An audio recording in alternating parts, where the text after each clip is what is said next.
a heartwarming tale of pride, principle, and unbreakable bonds. Hey there, friends. Get ready for an incredible story that'll tug at your heartstrings and lift your spirits. It's a tale of a mother's quiet strength, a son's unwavering loyalty, and a moment that changed everything. Picture this: a sunny day, a fancy country club, and a woman stepping out with pride, only to face a sting of humiliation. But what her son, a powerhouse CEO, did next. Oh, it's the kind of twist that'll leave you cheering. Let's dive into this moving journey of love, respect, and standing tall. Gloria Samuels stepped out of a sleek black Lincoln Navigator, her heart full of pride. Clutching her leather purse, she radiated dignity in every step. No flashy labels, just quality. Clean lines, pressed seams, and a white, wide-brimmed church hat with a ribbon that matched her shoes. Her late husband always said that hat made her shine, and today, she wore it for her son, Derek.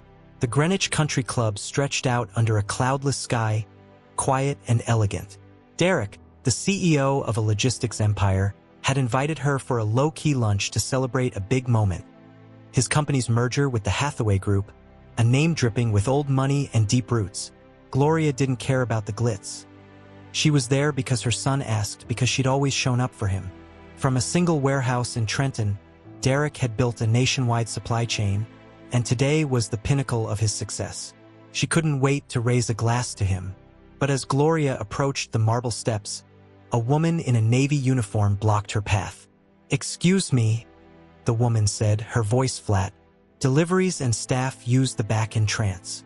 Gloria tilted her head, confused. "I'm here for lunch with my son, Derek Samuels," she explained, her tone calm but firm. The woman didn't budge. "If you're with staff or catering, it's policy. Rear access is on the left." Gloria blinked, the sting of assumption hitting hard. It wasn't the first time someone had misjudged her, but it never hurt less.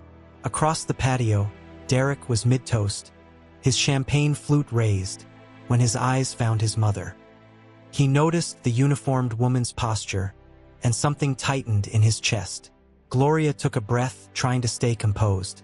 "You can check the list," she said. "My name is Gloria Samuels. My son is one of the owners meeting here today." Before the staffer could respond, a sharp voice cut through like a knife. "Well, I suppose they let anyone in these days," said Victoria Hathaway, her pearls gleaming against her blouse. "Are we letting the cleaning staff dine with us now?" A few heads turned. One man chuckled. Derek's jaw clenched, his smile gone. He set his glass down slowly, his colleagues noticing the shift in his face. Gloria kept her composure, but her hands tightened around her purse. Victoria swept off without a second thought, as if her words were just a passing breeze. Derek, however, was already moving. He reached his mother, placed a gentle hand on her shoulder, and looked into her eyes. "You okay, Ma?" he asked softly. She nodded, though her heart wasn't. "I don't want to make a fuss, baby," she whispered. "I know you don't," Derek said, his voice steady but fierce. "But I will." He turned to the staffer, his tone calm but commanding. "This is my mother. You just disrespected the most important person in this building." The woman flushed, stammering, but Derek didn't raise his voice. He didn't need to. He walked Gloria back to the SUV, opened the door himself, and helped her in. She grabbed his arm before he closed it. "Don't ruin your moment over me," she pleaded. He gave her a look that said everything. "You are the moment." Then he shut the door and strode back up those marble steps, a fire burning beneath his calm exterior. What he did next? Oh, it sent shockwaves from boardrooms to headlines across the country.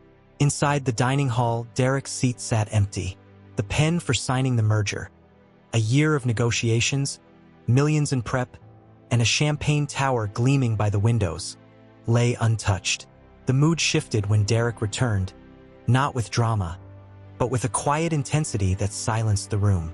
Preston Ward, Hathaway's general counsel, sensed trouble. "Everything all right?" he asked, his voice tight. Derek didn't answer right away. He scanned the room, board members, lawyers, the Hathaway family.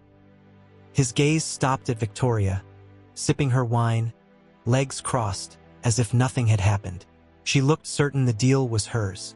Derek gripped the back of his chair and spoke. "I want to say something." The room froze. "You all know how much this deal meant," he began. "Not just for our companies, but for the markets, for the future of tech infrastructure in this country. This merger would have changed everything." He paused, meeting every eye. "But I'm not signing it." The room erupted in murmurs. Victoria's head snapped toward him, her smile thin. "Excuse me?" she said, almost laughing. Derek nodded. "Excuse you, indeed." Preston tried to salvage it. "If there's a concern, we can go back to the table." Derek sat, not at the signing chair, but at the far end. "No, there's no more table." Victoria leaned forward, her voice dripping with condescension. "Let's not overreact to a simple misunderstanding. I didn't recognize the woman, that's all." Derek's eyes locked on hers. "That woman is my mother, and you knew what you were doing." Preston cleared his throat. "We've invested millions. There are legal implications." Derek leaned back, unfazed. "Then I'll see you in court. You can explain why disrespecting my family was part of your strategy." Victoria muttered, "Don't be emotional." That was the final straw. Derek leaned forward, his voice low but piercing. "You think I built this company from a corner office? I loaded trucks, Victoria. I drove routes at 3 a.m.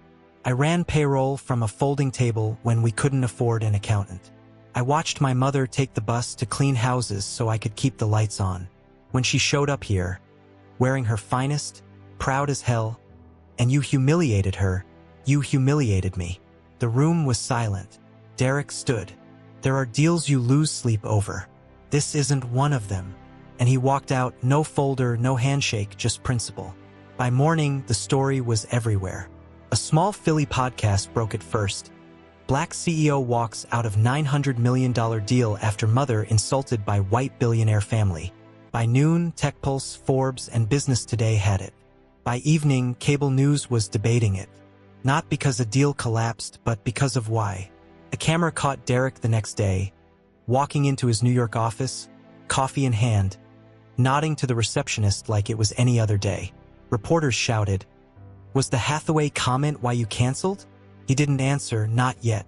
Inside, his team fielded nonstop calls. Some investors were furious, others confused, but many were proud. Emails poured in from executives, warehouse workers, teachers, veterans, all saying, "Thank you for not letting that slide." That afternoon, Derek held a press conference. No frills, just a podium and a folding table. "I didn't cancel the deal because of money," he said. "I canceled it because disrespect spreads if you let it. I wasn't raised that way, and I won't build a future on silence." A CNBC reporter asked if Victoria's comment was the reason. "Yes," Derek said, unflinching. "Loud enough for my mother to feel it." Another reporter pressed, "Some say that's not a reason to walk away from a company-defining deal." Derek nodded. "Depends on what kind of company you're defining." The room fell quiet. He stepped down, leaving a single truth hanging in the air. Respect isn't negotiable. That night, the story exploded online. TikTok, X, YouTube clips of Derek's speech went viral. A former Hathaway employee posted about being told to use the service elevator at a gala. A Ladynx caterer shared being asked to remove her apron before entering a lobby. The thread got thousands of shares. Derek hadn't planned a movement, but his stand gave others the courage to speak. Behind closed doors, the Hathaways scrambled. In an emergency board meeting, Victoria's son Clinton asked, "Do we apologize?" Victoria scoffed. "I don't apologize to people who overreact." Someone snapped, "You insulted his mother in public during the deal signing. What did you think would happen?" Stockholders grew nervous, brand analysts warned of reputation costs, and the Hathaway name, once a symbol of class, now faced a new label, entitlement.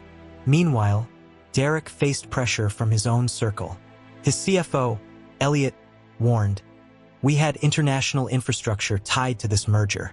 Hathaway's drafting breach claims." His COO, Julian, added, "We're barely a Series C company. Can we afford principal?" Derek looked steady. "Let the board panic." Nia, head of marketing, leaned in. "You're a symbol now, Derek. The man who said no to $900 million to protect his mother. That comes with heat." Derek stood by the window, watching a mother cross the street with her child. "I'm not teaching people that power means swallowing everything," he said. "If we collapse, we rebuild. But we don't rot from the inside." Something shifted in the room, respect, maybe fear, maybe both. They held, for now. 2 days later, Derek met his cousin Theron, a co-founder, at a West Orange diner. Theron didn't mince words. "Monroe Bank paused our credit line. This was our generational leap, Derek." Derek nodded. "I wasn't letting our future be built on my mother's humiliation." Theron's eyes hardened. "You made a decision for all of us. People are saying you did it for clout." "I did it because I was raised not to sell my name for a seat at someone else's table," Derek replied. Theron sighed. "Your lucky folks see you as a hero. Hope that lasts." Derek tossed a $20 on the table and stood. "If it doesn't, I'll sleep fine." But the storm was brewing. A blocked caller warned Derek late one night. "The Hathaways are digging into your early filings, trying to frame you as unstable." Nia jumped into action, launching a campaign of real stories, warehouse workers' testimonials, investors praising Derek's transparency, Gloria herself saying, "I didn't raise my son to be a businessman. I raised him to be a man who stands when standing means losing something." The video landed like thunder, and the hashtags trended again. Hathaway's countersuit backfired when Stratus's CEO went on record. "Derek left our deal because he refused to approve wage cuts for drivers." Every Hathaway move magnified their original wound, a wound they still wouldn't apologize for. In Gloria's Trenton backyard, Derek watched her clip Basil. "You all right with all this attention?" he asked. She snipped a leaf. "They don't like it when we walk out with our heads high. Makes them feel small, so they try to make you smaller." Derek nodded. "Theron's still upset. Feels like I took something from the family." Gloria sat beside him. "Baby, every family's got their storm. If you bend in the middle of it, what do you hand down?" Derek softened. "I just wanted to protect you." She smiled. "You did. But it's not just about me. It's what you represent now. Don't run from that." One evening, a handwritten letter arrived. "Mr. Samuels, you don't know me, but I know who you are," wrote Camille Pierce, whose father was a groundskeeper at Hathaway Ridge. "I saw your story and cried. Not because I was surprised by what happened to your mother, but because someone said no and meant it. You reminded me of my father. He never had your platform, but he had your spine." Derek read it twice, then visited Camille in Harrisburg. Over tea, she shared stories of her father, who refused to call the Hathaways sir, and taught her to read using contracts. "He'd have liked you," she said, "not because you made it big, but because you knew when to walk away." Derek left with a photo of her father under an oak, a quiet pride in his eyes, a reminder of why he stood firm. Then came a voicemail. Gloria had fainted at Bible study. Derek raced to Capital Care Medical Center, finding her sipping ginger ale, annoyed at the fuss. Tests revealed small flags, a leaky valve, mild arrhythmia. Nothing urgent, but a reminder. Life doesn't wait. Watching reruns in her hospital room, Gloria said, "Don't wait too long to live." Derek shared an idea. A foundation for workers' families, health screenings, childcare, tuition stipends. "I want to name it after you," he said. Gloria's eyes welled. "You don't need to." "I do," he replied. "You built me." The Gloria initiative launched quietly but caught fire, shifting the conversation from confrontation to construction. Just as peace settled, a voicemail from Dwayne, Derek's estranged uncle, shook him. "I'm proud of you," Dwayne said, "and I'm sorry." He'd vanished after Derek's father died, leaving a 13-year-old waiting for a call that never came. Gloria's words echoed, "Sometimes peace ain't for them, it's for you." Derek called back. They spoke of fishing trips, football, and regret. It wasn't closure, but it was lighter. At the first community day, under a white tent with food trucks and face painters, Derek took the mic. I turned down $900 million. People said I was crazy. But this, our families, our crew, this is worth more. The crowd's applause was warm, real. As the sun set, Derek looked at the sky, thinking of Camille's father, Theron, his mother's face at the country club. Every storm had led here. Derek's story wasn't just about walking away. It was about building something honest, something lasting. From a warehouse in Trenton to a national stage, he showed that legacy isn't what you leave behind.